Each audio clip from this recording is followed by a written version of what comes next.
Ano ba talaga ang papel ng isang babae sa buhay ng isang lalaki? Una, niligawan mo yan, ginawa mo lahat ng effort para makuha mo siya, kaya wala kang karapatan na saktan siya emosyonal o pisikal. Hindi mo yan inalagaan at pinakain mula pagkabata hanggang kinuha mo siya sa kanyang mga magulang. Pinagkatiwalaan ka niya, binigay ang buhay niya para sa iyo lahat.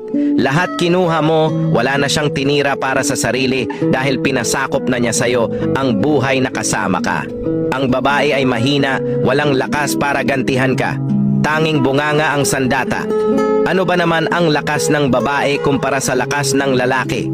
Isang malakas na sampal, tadyak, bugbog ba ang ganti mo sa pagkakamali ng asawa mo? Gaano ba kalaki ng kasalanan niya para umabot pa sa pambubugbog mo? Dapat alam nyo rin ang limitasyon mo bilang isang lalaking may dignidad. Dahil ang tunay na lalaki hindi magagawang manakit ng babae. Pangalawa, pinakasalan mo siya.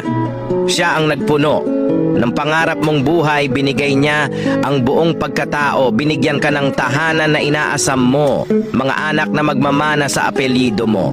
Pinagsisilbihan ka niya kaya dapat kang mahiya. Hindi porket sumubra siya sa kasiselos o kabubunganga ay dapat mo na siyang saktan. Hindi! Ang sabihin mo,